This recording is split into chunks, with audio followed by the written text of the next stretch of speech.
डीमार्ट समोरील वाहतुकडे आणि तो विषय आम्ही वेळोवेळी वाहतूक नियंत्रण शाखेला दिलेली तक्रार असून त्यांच्याकडून आम्हाला सहकार्य मिळालेले नाही। सदर बाबतीत त्यांनी आम्हाला महापालिकेला संपर्क साधण्यास सूचना दिल्या। डीमार्टमधील ग्राहकांच्या वाहन पार्किंगमुळे येथे प्रचंड वाहतूक कोंडी होते। शिवाय त्यांची पार्किंग व्यवस्था प्रशस्त आणि सुटसुटीत नसल्यामुळे येथील ग्राहक कसेही रस्त्यावर पार्किंग करतात, त्यामुळे येथील नागरिकांना आणि रहिवाशांना विनाकारण मनस्ताप होतो।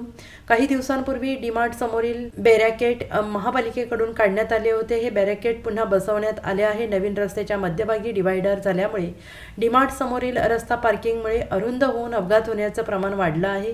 अपघातामुळे नागरिकांना मनस्ताप सोसावा लागत आहे। सदर बाब ही महापालिका प्रशासनाने लक्षात घेऊन डीमार्ट व्यवस्थापनावर योग्य ती कारवाई करावी अशी मागणी शिवसेना कुपवाड शहराध्यक्ष सूरज कासलेकर यांनी आज अतिरिक्त आयुक्त रविकांत अडसूळ यांना निवेदन देऊन मागणी केली आहे। या प्रसंगी शहराध्यक्ष सूरज कासलेकर, मनोज जाधव, रेवनाथ वनखंडे, समाधान मोहिते, संदीप पवार, सुनील साबळे आणि अधिकारी उपस्थित होते। पत्रकार राजेंद्र शिंदे, झी न्यूज।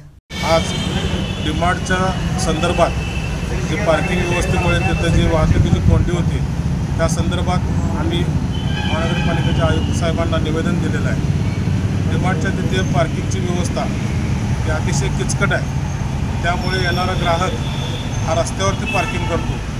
आधीच रोडच्या कामामध्ये डिवायडर बसवल्यामुळे रोड दोन बाजूत विभागला गेलेला आहे आणि अशा परिस्थितीत पार्किंगची व्यवस्था डीमार्टची व्यवस्थित नसल्यामुळे रस्त्यावर पार्किंग असल्यामुळे तिथं अपघाताचं प्रमाण वाढलेलं आहे। तिथं रोड अरुंद होतं व अपघाताचं प्रमाण वाढलेलं आहे।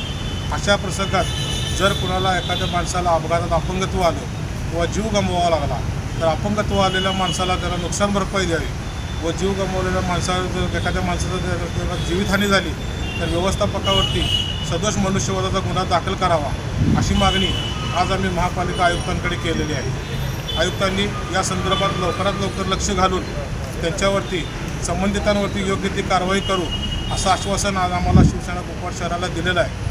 आम्ही त्यासाठी वाट बघून लवकरात लवकर त्यांच्यावर कारवाई व्हावी हीच मागणी आमची पूर्ण होईल ही आम्हाला आशा आहे। जय हिंद, जय महाराष्ट्र।